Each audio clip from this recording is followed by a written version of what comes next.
Okay, you're recording. Cool. All right. Thank you so much. Cool. Well, Steve, welcome. Excited to hear from you today. Thanks for spending this time with us. Yeah, thanks for having me. Excited to be here. Cool. Yeah. So just so everyone knows, Steve has this company called Read It For Me, and I'll let you explain what it is more or less because I'll probably not do a great job with it. But it's a service that I've been using for I don't know how many years now. Like you approached me like maybe 3 or 4 years ago at this point, and basically it's a summary service of really great titles of books. I'm able to really get a lot of information in just a few like 12 minutes versus spending a week to try to read a book. And it's been so helpful for me. And I think I've gifted it to like 10 of my friends or something like that. And I absolutely love the service. So, Steve, I'll let you kind of fill in any gaps there. But you're somebody that I really respect and appreciate coming on board to help us out today. Yeah, well, thanks for having me and thanks for taking the time, everybody. I know how busy you are, so I appreciate you spending the time.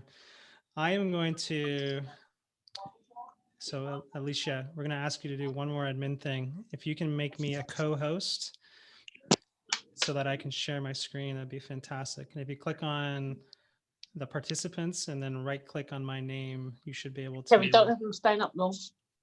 To do that.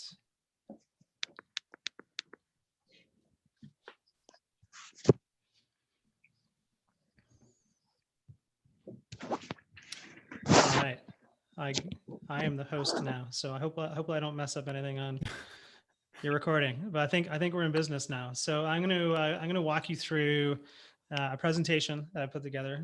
I call it the Accidental Practice: How I Created a $5,000 an hour coaching practice by accident. We'll leave some time at the end for Q&A, and happy to stay here for as long as you have questions.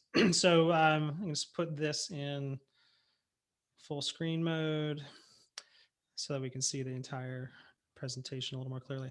As Alex said, I run a company called Read It For Me. It's the #1 business book summary service for busy business leaders. We take best-selling personal development and leadership books, and I think I am now actually the admin for this. So I'm gonna try to get out because there's somebody trying to get in. I'm gonna leave it in this mode.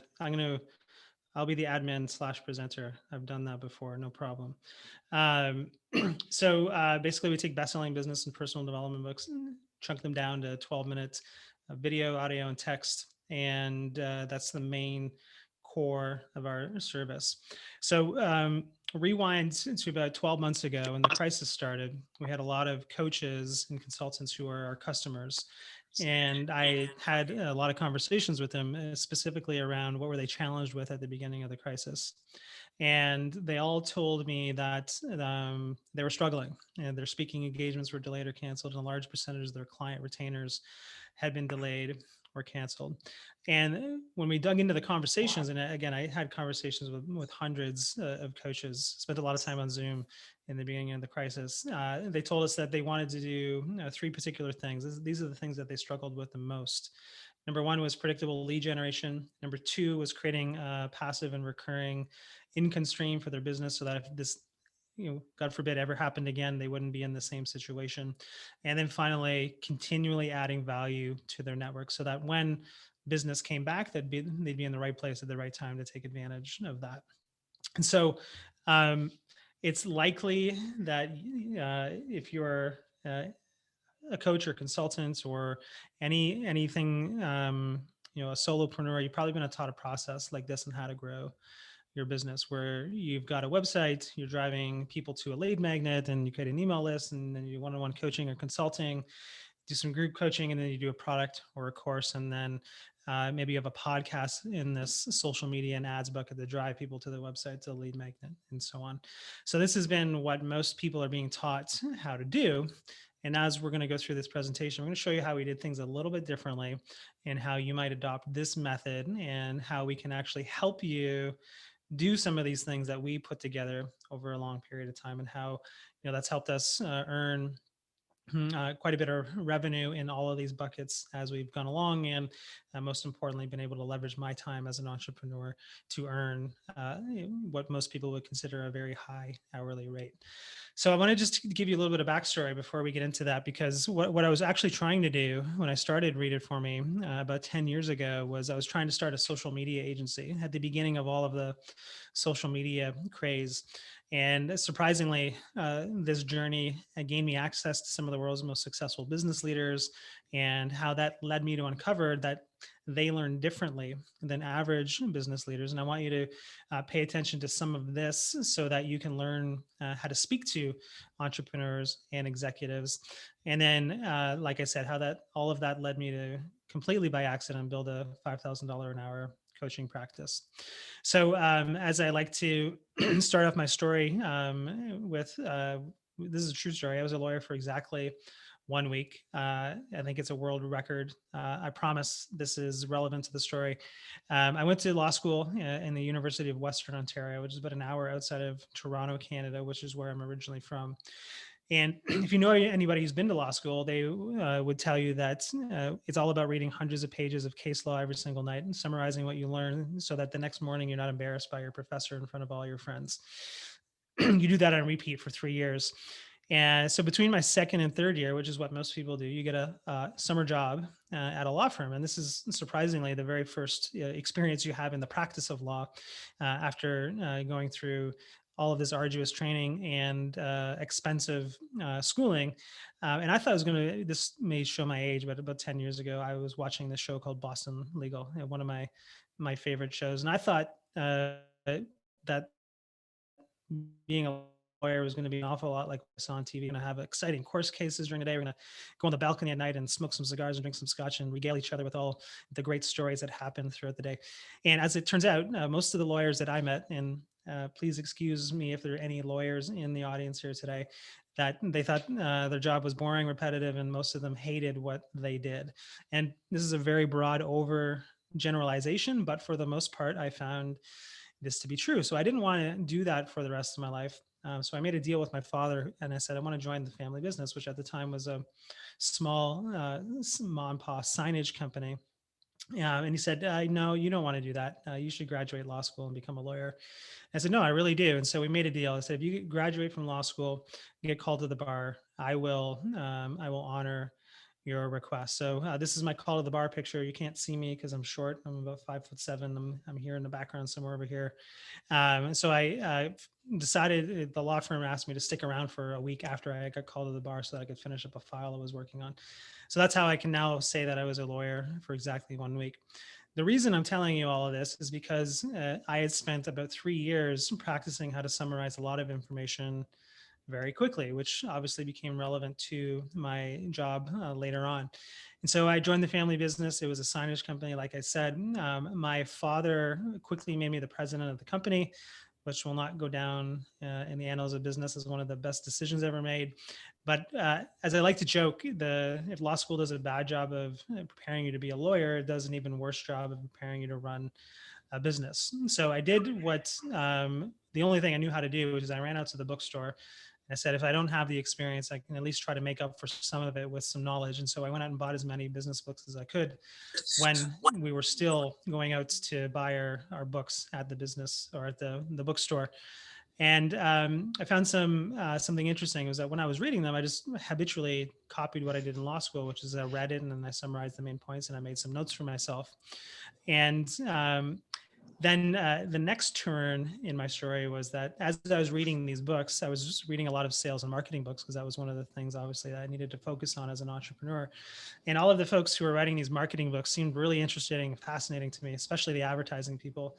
So I decided that I wanted to create a marketing agency, which I was falling into the same trap that I did when I decided I wanted to be a lawyer, which was I was just seeing some interesting stories and kind of following that path. But during that journey, because I wanted to do that, and because I had a few thousand Twitter followers at that time, that qualified me with air quotes to be an expert in the subject. And so I got hired to go around the country in North America, doing keynote presentations, speaking at conferences, giving workshops to CEOs, and so on. And at the time, what I was teaching them was kind of a version of what you're still being taught today. So if you create some social media content and you drive people back to your website and that has a lead magnet, then you can add them to your email list, and then you can start selling them what you want, and that hopefully people are sharing your content, and it creates this whole viral effect. So not much different than what most people are still being taught today. Except at that time, nobody had actually done this well in business. And so it was mostly a theory at that point. So what I found was that out of these sessions, it was very easy to get meetings with prospects, but not easy to get anybody to sign on the dotted line. So uh, I noticed something interesting in every one of these meetings, though. So I was talking with CEOs, chief marketing officers, VPs of marketing, business owners, and I noticed that on their desk or on a shelf in their office that they all had these books. And because I had gone out and read almost everything published of quality in the last few years, I had read one or two or three of the books that were sitting on their desk. And I would ask them, just trying to create some sales 101 rapport, like, what did you think of this idea from that book and that idea from this book? And eventually they would sheepishly admit that they hadn't read the book. They wish they had more time to do it, but they had soccer practice with the kids after work and their email was just crazy and there's projects going on. And they just really felt bad that they hadn't read those books. And so I said, well, here's an idea. Here's what we're going to do. I'm going to, first of all, I've got these notes I've made and I'd love to send them to you. And then another idea dawned on me because they weren't ready to sign on the dotted line to hire us as a social media marketing agency before that was even a thing. And so I said, here's what we're going to do. We're going to take these summaries that I was creating. We're going to create some great social media content. We're going to run that play that I showed you a few minutes ago, and we'll have our own case study. And then we can come back to these folks and show them exactly how we did it and convince them that we could do it for them. So that's what we did. So that was the intention of what we were creating, was how do we create content that connects with executives and gets them to pass it around to their executive friends so that it drives traffic back to our website so that we can do more business with them. And so Jack Welch's Winning was the very first book that we did. You can see here, this was the name of my agency at the time, Polar Unlimited. This was the first Read It For Me. And by the way, the name came from, in one or two of those sessions, somebody said, I wish somebody would just read it for me. And that's how we came up with the name Read It For Me. So we sent that to 10 people. This was a video, an animated video. Those people sent it to 20, sent it to 50, 100, and so on. So it worked, it built on itself. I don't like using the word viral because it's such a bastardized term, but basically people were sharing it and driving more and more traffic back to our website, then to our email list, and it was working. We were growing our social media and email marketing business, and that was going well. So then something interesting happened was a lot of the people who were getting this content started asking us, like, can we pay you to keep doing this? We really like this and we would love for you to continue to do it. And I tried to explain to them that, no, this is social media, like, don't worry about it, it's free. And they said, no, you don't understand. I really love what you're doing. I'm afraid that if we don't pay you, AKA become a customer, that you're going to stop doing this. So how do I pay you? How do we make sure that you continue to do this? So we said, okay, I'm not the sharpest tool in the shed, but eventually I caught on and said, well, we'll just try throwing up a PayPal paywall. We'll see how that works, and maybe we've got something here. So that, lo and behold, works. People started paying us. We thought, well, that was fun. That was cool. How can we get some corporate customers? And at the time, I had started what, interestingly, what I believe was the very first podcast interviewing business book authors, which of course is a whole big thing now these days. And if you go on a book tour these days, you don't go around city to city, you just go on podcast to podcast.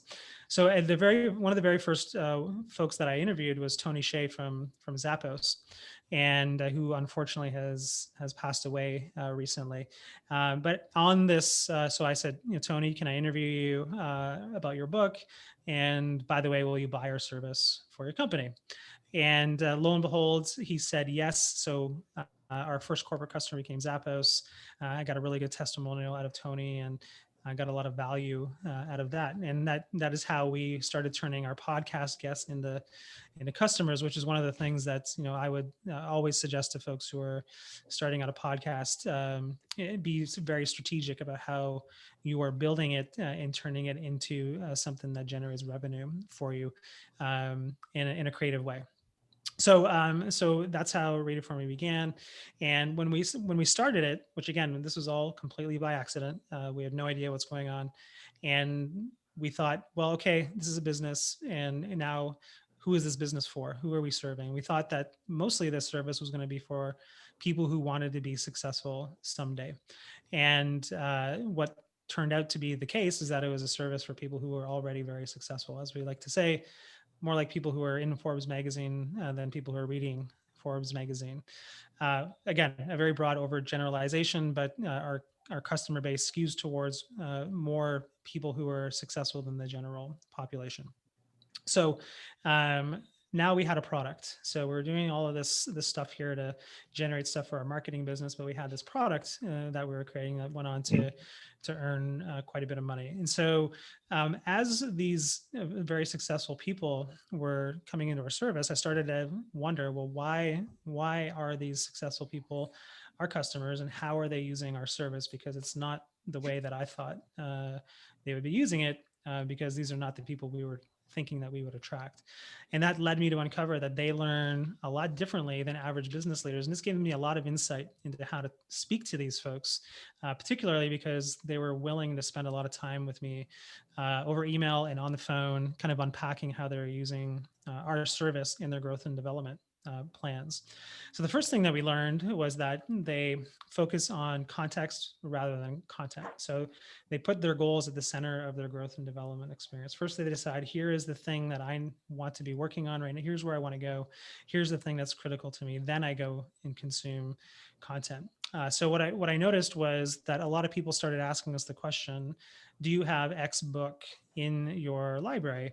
And we would get this question from a wide range of people. And I noticed that there was a distinction between people who would ask us and say, I want to know if that book is in your library because it just came out and I want to know what it's about. I don't want to read the book. I'm lazy, basically. Versus the successful people who said, well, I'm dealing with this particular problem. And let's just say I've got a negotiation coming up with a really important customer, and I need to get up to speed on that, and I want to know what the world's top experts have to say about it. So real big distinction between this popular book that I don't want to read versus I have this really particular problem going on in my business right now and I need to figure out how to solve it. And so what that did for us was that it helped us go from summarizing the most popular books to the books that solved the most important problems. We were learning how to solve a problem for very successful executives and entrepreneurs. So the second thing that we noticed as we continue these conversations was that they have a huge bias towards action. And by the way, nothing I'm going to tell you here about how they learn is going to be rocket science to you, nothing that you haven't heard before, but I just want you to see how they actually execute it in the real world. So we have this saying that to-dos are greater than to remembers. And the story that I tell about this portion is a gentleman by the name of Graham Weston, who was originally a customer of Read It For Me and eventually became a mentor investor in our company. And he started a company here in San Antonio, Texas, where I am today, moved from Toronto to San Antonio to be closer to Graham's network. He started a company called Rackspace, which grew from a very small company to multi-billion-dollar a year enterprise technology company. Started off in web hosting. And as we were trying to unpack with Graham, like, tell me how you're using the service and how do you learn differently than most people? He was struggling to explain it to me. And one of the things I learned about very successful people is that they have a hard time articulating how they do things differently because they think that everybody must do it this way because it's obvious to them. And then one day, as we're kind of working through this, he sends me this email out of the blue, has a subject line that says, this is exactly what I do. And the only thing in the email was an image, which I couldn't see when I got the email. So either I was thinking Graham got hacked by some Nigerian prince and I was about to unleash the nasty virus on my computer, or there's going to be this golden nugget that's going to change everything for me. And man, I would really like to know what it is. So got up the courage. I clicked on it. Of course, it was just an image. And what it was a clip of an article he was reading. And it said, if you're reading for growth, read to get answers on specific questions. And basically saying, this is what I do. This is how I go about both deciding what I learn and how I go about doing it while I'm doing it. And then the part about to-dos are greater than to remember is basically he's saying, so he highlighted this part down here. And he said, once you get enough of an answer to act on, stop reading and start doing. So as soon as he finds an idea that will help him solve his problem, he closes the book and he goes and he gets in to action. So based on that and how they were using it, so I wrote back just asking some clarifying questions. So he's wanting to get, find the top experts on the topic and what they have to say about it. That trade transitioned us into thinking about how we're creating content differently. So we started creating the what we called micro courses, so the top 3 books on critical topics. And so here's an example. One of our micro courses is on having difficult conversations, which includes a summary of the book Crucial Conversations, Fierce Conversations, and Difficult Conversations. So in about a half an hour, by consuming those summaries, you get a real clear idea on what the world's top experts have to say on that topic. So we went from summarizing single books to collections of books that solve the most important problems. Then the next step was, and this was the final one, and this is all going to come together, and I promise, on how you can use all of this insights in your business, is that together is greater than alone. They spent a lot of time focusing on getting feedback from other smart, intelligent people that they trust. And what we noticed was that almost all of them we're part of some form of peer group designed to create collaboration and accountability. You would know this as a mastermind group, which I believe you have in the Pod Match platform. And this was based on a thing that was spun up a long time ago. And you may know the background of mastermind groups, but most CEOs and entrepreneurs are part of some group like this. And so we thought, what if we've got a lot of great content that engages with these executives and entrepreneurs and that solves real problems for them. I wonder if we put together a program and then brought them together, because usually these programs were day-long things. They took a lot of time out of their schedule. And they were really location dependent. So they didn't get to interact with a lot of folks who were not in their geographical area. So we thought this might be an additional thing they can do, broaden their network, and again, learn from other smart, intelligent people around solving these real day-to-day problems. So we put together a year-long program and started hosting Zoom calls before everybody in the world got a crash course on Zoom this year. And it basically treated it like a mastermind group. And so we hosted this program for about a year, and then we didn't really do much with it afterwards. This was about 2 or 3 years ago. I lose track of time, but we basically couldn't figure out how it was going to scale. How could we turn this into something that scales rapidly? And it just wasn't obvious to us at the time how that would work. So we just put it to the side and didn't do much with it. And I made the mistake of not really paying attention to how much money this was making us. Not only not focusing on how much money it was making us, how much return of my time were we getting out of this? Because one of the things that I found was that all of the people who are signing up for this were already lifetime members of Read It For Me. They already had full access to the content. So there's this other value that we were creating for them that didn't exist with just the content. Lo and behold, you probably won't be surprised to know, which I'll reveal in a second, is that this made us quite a bit of money, and also a very high hourly rate. So circling back to the start of the presentation, here we are 12 months ago in the beginning of the crisis. Coaches were struggling with revenue down. Their biggest challenge was generating new leads. And so we thought, how can we help them out? How can we give them something that we're working on to, at least for the next few months, engage with their network, so that when the money comes back, they're in the right place at the right time. And so I thought, maybe we can give them this masterclass idea. By the way, we called this masterclass a couple of years ago, before Masterclass, the company, had been created. And I realized it's like a meta thing. We're on a masterclass right now. So anyways, we had been roughly making $5,000 an hour in revenue hosting these sessions. And basically what we thought was, how could we put together a program that takes all of the things that we've learned over the past several years and creates a coherent package for coaches to deliver, to grow their coaching practice, their consulting practice. And even as we started rolling this out, helps with bloggers and podcasters and people creating personal brands and so on.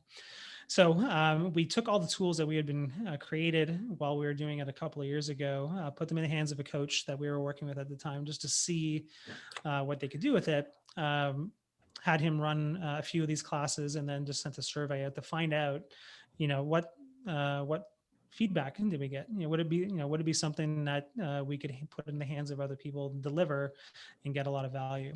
So we noticed a couple of interesting things. Number one was that the coach that we were working with booked a group coaching deal almost immediately because of this, in the 5 figures. So it was, made an immediate impact on his business, and the feedback we were getting from the customers themselves was incredible. So an education leader said this is the best execution of adult learning I've ever seen.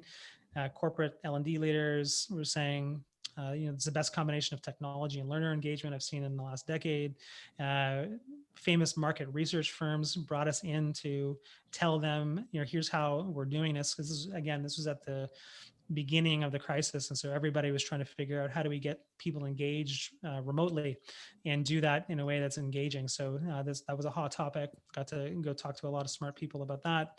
uh, Fortune 500 companies were figuring out that this is, finally, this is an easy way to engage my team in learning, and specifically, like, this is a way we can engage people remotely. So we turned it into a formal program, and we started selling it to corporate clients, most of whom were already Read It For Me customers. We called it Action Class, and we basically, it was a combination of an agenda format that we found worked incredibly well, highly engaging, and most importantly, got people to leave these sessions with action plans to put in place in their business. Created a curriculum for organizations so that they could just take this as a program and use it, customizing all of these competencies and skill frameworks that we had developed, and mapping content to it. And then what we started to hear from the folks that we were talking to is like, can we buy this for our company?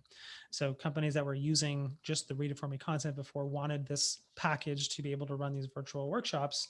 And so, of course, I'm learning a little bit faster these days. So whenever I hear somebody say that, I don't tell them no. I figure out a way to do it. So we did that, and we're selling that program into companies. And also, one of the interesting things that we found was that they would always ask us, "Can you also hire us to host?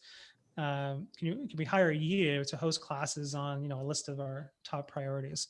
I fell back into my bad habits. I tried to tell them that they didn't need to do that because we could give them all the tools to run it internally, and it works because we tested it, et cetera, et cetera. And they said, "No, you don't understand. I want to hire you because A, I don't have the time to put this all together, and B, people trust external advisors better than they trust us here internally. So we want you to come in and do it." So again, coming back to this conversation where these coaches were struggling, and they wanted to create predictable lead generation, generating a passive recurring income stream for their business, and have a way to continue to add value into the network. We put all of these pieces together, and we created what we call the Action Class Consultants Playbook: how to grow your coaching practice with Read It For Me in Action Class. I'm going to walk you through this. There's some great information in here of how you can try to replicate some of this in your business, and potentially use this if you're a podcast host as something that you can use in your podcast. And there's also going to be an offer for you about how you can implement this with our help. So here's the kind of the roadmap that we've drawn out. So we've got website, lead magnet, email list, product of course, group coaching, one-on-one coaching, which is ultimately where organizations, coaches and consultants want to be. We found that most coaches and consultants are very, very good coaches. They have lots of certifications. They're very talented in delivering of coaching, but they struggle with, how can I generate a consistent flow of leads so I can just focus on the thing that I want to do? So the first thing we did was we took a lead magnet that we had been using for ourselves, which was giving away a free year of Read It For Me, and turned it into a lead magnet that our coaches and consultants could use on their own website. We have found that this lead magnets, which would say, if you were to use it, basically join my newsletter and access 150 plus business book summaries, converts at about 50 to 60%, depending on the traffic source. And more importantly, it converts at that rate for an audience of executives and entrepreneurs. So if you've been doing any marketing, online marketing, and trying to optimize conversion rates and all that, you'll realize that that's an insanely high conversion rate. We've found that completely by accident. I've tried to beat that so many different times, so many different other things that we've done, and we can't even get anywhere close to it. It just works, and it was by accident. So you get to use a lead magnet in on your website that will help you build your email list much quicker than any other lead magnet that we have seen. We also are creating social media ads and templates for those folks to use. This is not really the most important part of the program, but trying to take as much off of their plate as humanly possible. So, podcast ads and things like that they can just plug and play in all of the different things that they're doing. And then because we're also creating newsletter copy for them, so basically they get a plug and play newsletter for everything that they are up to, which is again just taking work off of their plate. Driving traffic to a landing page I'm going to show you in 1 second, which if they don't have a product or a course to be selling right now, we give them a way to earn passive recurring revenue by selling some of the programs that we have at Read It For Me. So this is what one of the landing pages looks like. Essentially, you drive traffic back to a microsite. No, actually, not even just a landing page; it's a full microsite. And this book here, the summary there rotates every Monday, Wednesday, and Friday. So you would send out an email on Monday saying, "Here are the summaries that are available on my microsite this week. Monday, it's this book." Wednesday it's this book, and Friday it's that book. So come in and check them out when you can. Eventually, when they come in, watch one of the summaries, they love it, and then eventually they're going to start nosing around in the rest of the microsite, and they're going to end up some of them purchasing a plan, and we share some of the revenue with you on that. And there's a few different plans that they could buy. They can buy an individual plan, they can buy access to an unlimited group plan, which is the plan I'll talk about for a second, or they can buy into this business coaches growth network that I'm describing to you right now. So we have a 2-tier commission structure with all of this. In particular, I wanted to focus on this unlimited group plan for a second.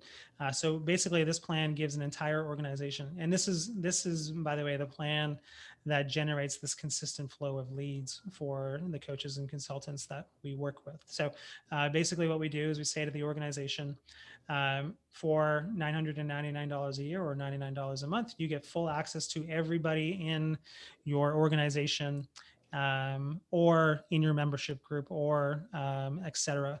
And so we work with them in one of 3 ways. Number one is we set up a landing page for them that lets anybody with email address on that email domain create an account.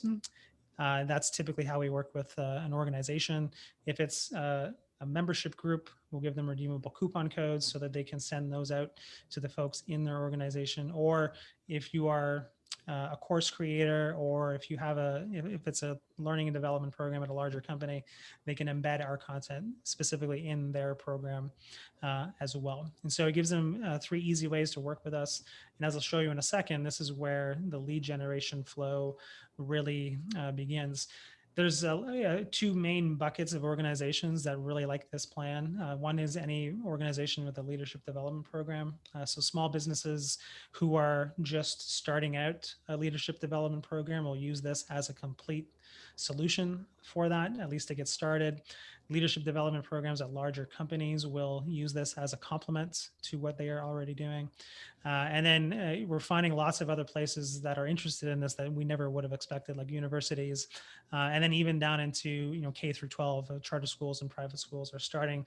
Surprisingly, which I learned through my daughter, actually, they're starting up leadership development programs, and so we're finding charter schools and private schools also purchasing this as a way to engage their folks in those programs.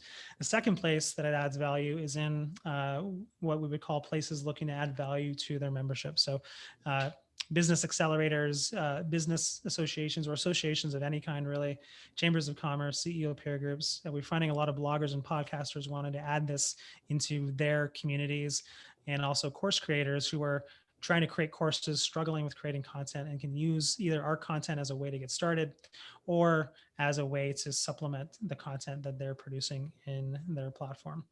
And so what happens next is once they purchase that plan. So I'm just going to give you a real live example. So Spotify is one of our customers. This is a screenshot of landing page that we create for them. You can see here that, and this would be readitfor.me, Spotify. So you go to that page and you would enter your name and your email at Spotify, and then you get an account. And so anybody at Spotify comes, creates an account. And this is the most important part for the coaches, is that generates a flow of leads into the system, because typically what they'll do is they'll send out an email or communication through their social media channels internally saying, hey, we got you this tool, hope you enjoy it. That populates the back end with a bunch of leaders who are in the company, because again, this is content that is really relevant to leaders in an organization.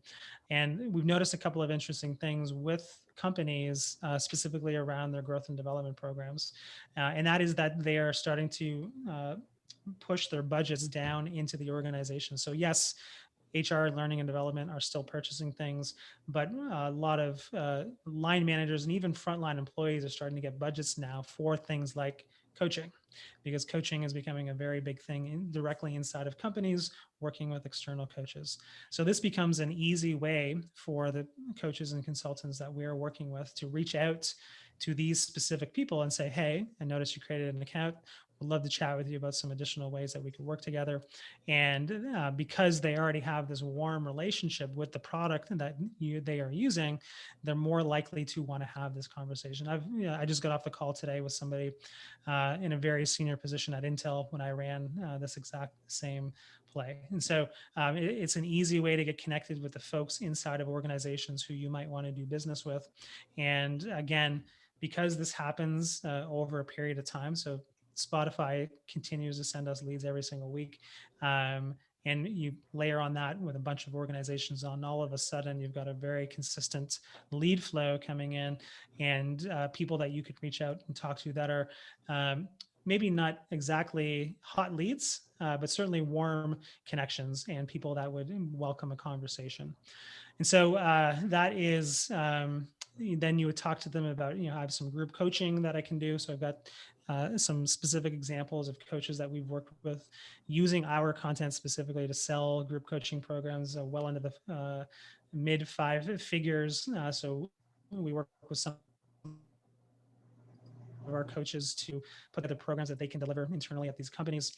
And then also gives you an opportunity to talk about your one-on-one coaching that you may want to do with them. And then even if you're not doing all of this, there's still this passive recurring revenue flow that happens here while you're adding value to your network, while we're taking off your plate a lot of the content production stuff that needs to get done in order to make a strategy like this work. Last two things to point out is we've created a community, probably not too dissimilar from the pod match community and the mastermind groups that you've created internally in this community, where we're bringing coaches and consultants and bloggers and podcasters and people that are looking to create these passive revenue streams and grow their businesses to really focus on that one particular thing, which is how do we continually get better at lead generation, which is the one consistent thing that we found that they all struggle with the most. And then, sorry, one other quick thing on here is that we've created a second tier commission, like I said. So we know that what we found is that coaches and consultants and also bloggers and podcasters all seem to run in the same circles. So if you're a coach or consultant, you know a bunch of other coaches and consultants. If you're a blogger or a podcaster, you know a bunch of other bloggers and podcasters. And so inviting them into this program, which by the way, makes this community even stronger, and also gives you a second tier as well. So everybody wins as we're continuing to build this community. These are just some of the folks who've joined the community in the last couple of weeks. People who are thinking about becoming a business coach, and a lot of those folks are coming from the corporate world. Lawyers, there's that lawyer word again, career coaches, business coaches, corporate recruiters, bloggers and podcasters, executives, not even looking to become a full-time coach, but have a side hustle, corporate trainers, and CEO peer group chairs. So that's the program. Of course, we have this obligatory slide that shows you here's all the value you get out of this program. And you've seen these slides before. Mostly they're filled with here's some PDFs and videos that I shot many years ago, and I'm going to attach some value to it. In this case, this is actual hours that we save, the folks that we work with. And of course, when we're saving hours, we're also saving money, either opportunity cost for you as a coach, or the cost of actually getting somebody to produce all of this stuff. And what we just want to point out about all this is that you could hire somebody, spend this amount of money or potentially a lot more, and have a system that simply doesn't work, because what we've figured out, a lot of it was just by accident, and this happens to work really well. And hire, even me working on this over the last several years, trying to beat the things that we created by accident, not being able to do it, points out just how hard it is to get these things right. And so it adds up to hourly rate of 150, which is what we found that a business coach typically, at least when they're starting out, is thinking about as a target. When you're growing as a coach, obviously that number gets a lot higher. And if you're going to hire someone to do all this kind of work, that's roughly about what you would pay someone, creative marketer, roughly that amount of money to work on those things. So this is the value that you are either going to save out of your pocket or in your opportunity cost. And so we put together a promotion.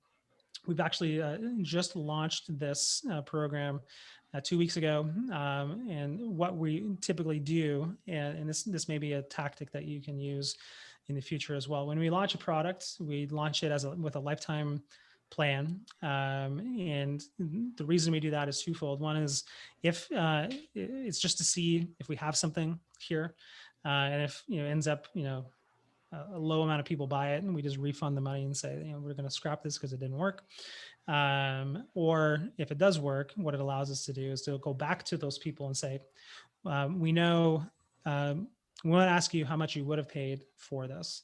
And we know that there's nothing else that we're going to charge you because you've already paid for the lifetime. And allows us to get a real clear idea of what the perceived value is on something, which helps us really target in a real good price so that we extract as much value as we can while still wanting to give that value back to the customer. So what we found is that this is actually, as I put this slide together a few weeks ago, the conversations I've been having with folks is somewhere between $1,000 and a few $1,000s a year is what they would have paid for this. So we're wrapping up our kind of beta phase in this lifetime promotion. So we're actually putting together a landing page specifically for this community. And if you want to hop in either today or tomorrow, and I think we're going to extend it through Sunday as well, you can grab it for that price. And I think that's all I wanted to go over here today. And I just want to then open up the floor to any questions you have. And I believe the page that we have set up for this is readitfor.me/podmatch, if you wanted to go there to check that out. So I'm going to open up the floor to questions. I see there's a whole bunch of things in the chat. I have no idea what's in there. I'm going to open it up. But if you do have questions about anything related to the process, anything related to how we created Read It For Me, anything that you want to ask, go ahead and throw yourself off mute and fire away. That's the way I typically like to interact. If you're too shy to do that, I'm happy to answer questions in the chat, but I'm hoping that you will take yourself off mute and so we can interact directly. And so I'm going to open up this chat, see if there's anything.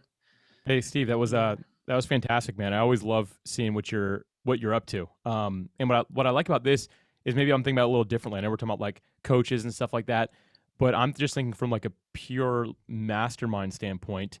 When I attend somebody's mastermind, which I jump in them probably a couple times a month, where it's really lacking is the content side of things. And this could be used as the content portion of a mastermind. Obviously, there's a lot of back and forth, and everyone likes to talk, but the content side is usually what's lacking the most.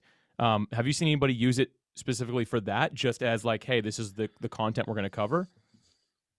Yeah, and that's going back to that this program here. So basically, this is how we put together an agenda for how we're running what essentially would be a mastermind, and how other folks have taken this model on. So it's basically less than an hour. Play a video, takes 10 to 15 minutes, get them to answer some questions, and then send folks off into a breakout room talking about what goal are they working on, what's problems are standing in their way, and what's their plan to overcome those challenges.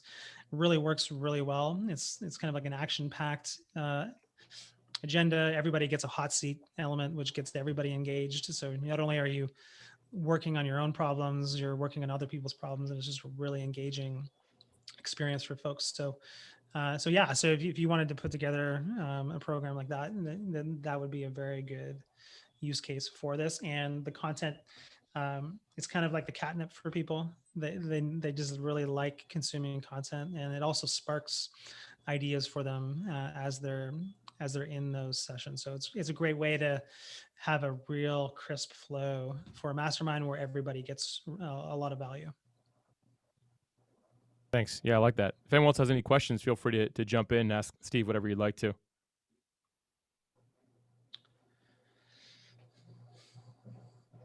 Any questions about anything that we covered here today? Happy to dive in anywhere. And if not, I do want to, if anyone wants to, feel free to unmute and ask a question if you'd like to.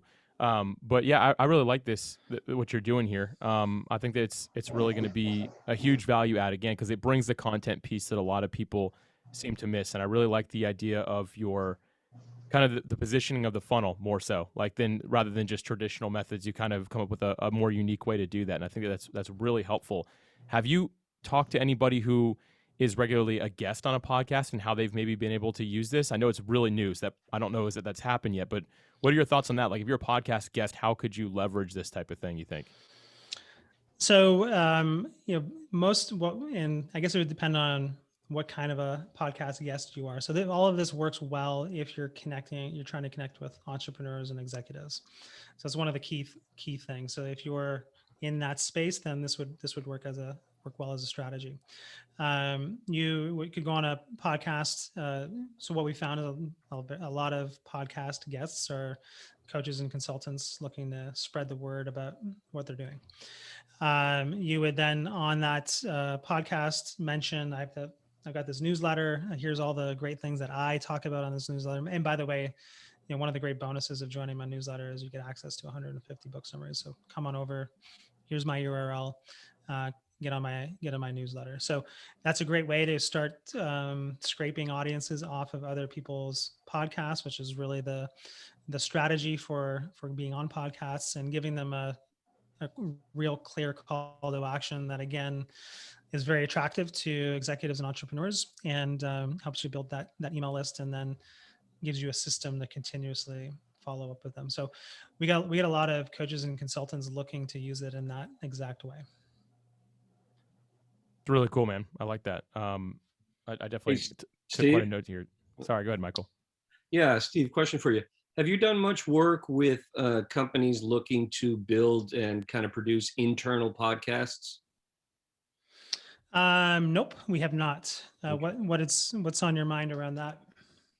I just see it as a possible opportunity. A good chunk of podcasts are internal these days. So it's like the way yeah, you take these big companies and maybe one guy has a sales division, one guy or woman has a sales division, and they've got 300 people under them or something.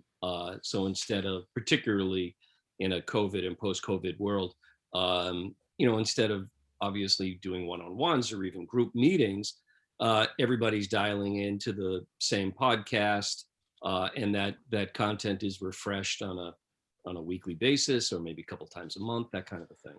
So I was thinking of it as a producer Got it. slash host. Yeah, I think if you've got clients who you're working with internal podcasts, we'd certainly love to explore how we could use our content in a way that makes sense for those organizations. So I'm happy to follow up with a conversation with you about that. But it seems like a real good use case for it. Cool. And then I had one other question. Who narrates your truncated books? For better or for worse, it's me. So All of them? all of them. Actually, Wow. there's one in our library we did one in conjunction with McKinsey, and they insisted on using a British voice actor for it because they Okay. were gonna distributed internally. So the rest of them are me. And is that is that eating into your ability to turn out more titles? Not particularly, to be honest. We don't produce as much content as some of our other competitors do. We're focused on really getting the content that solves those problems for folks, and that happens to be a much small, especially for executives and entrepreneurs. So we've been really focused on just serving that audience. So there's not a enormous universe of content that we need to continually add to the platform. But and it takes me usually 20 minutes at a time to get one done. So not a huge lift. Good to know. Thanks.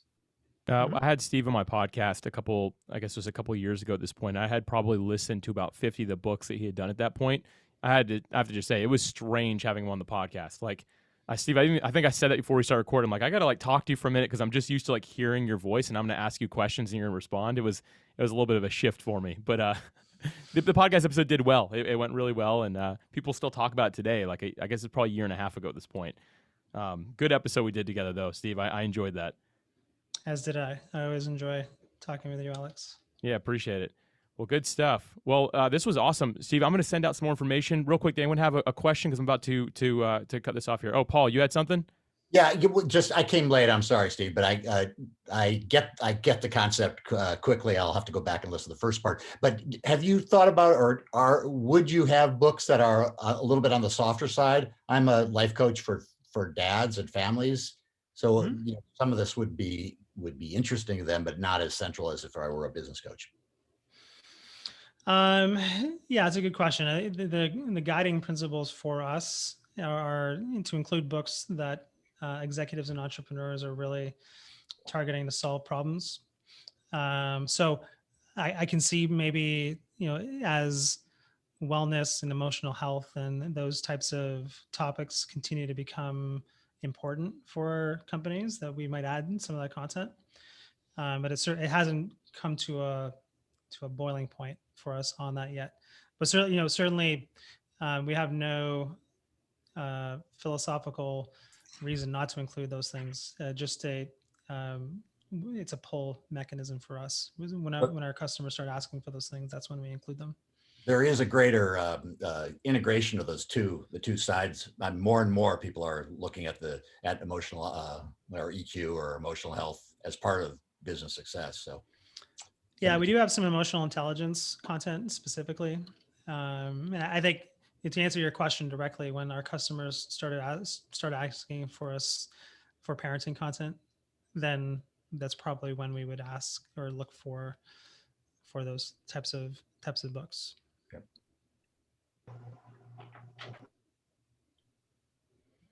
Good stuff. Cool. Well, Steve, I really appreciate the time, man. This was a cool. I really just like this concept. Everything that you seem to do is very interesting to me, and you're very innovative with the way that you do this stuff. So I wanted everyone that's involved in Podmatch to be able to check out what you're doing, just because it's cool. I really enjoy it. So I really appreciate your time, man. Very thankful for it. You're the only thing keeping me from the pool. I need to write a blog post for Podmatch today, and I like to do that by the pool. So it is time to go at this point. But I want to also respect your time and everyone else's time and keep this thing at an hour. Okay. Yeah. Appreciate you all being here. By the way, I've got control of the Zoom, so you can go to the pool and swim all you want. We can hang out here. So, but if you have any questions for me, my email is steve@readit4.me. Happy to answer questions for you. Like I said, that offer is up for the rest of the weekend. There's a recording of this webinar that I recorded separately on that particular page. So, Alex, I don't know if you want to just send that out. That's what I'll do. Yep. Rather than this one. So have a look back through it if it's of interest to you. If you got any questions about it, please contact me.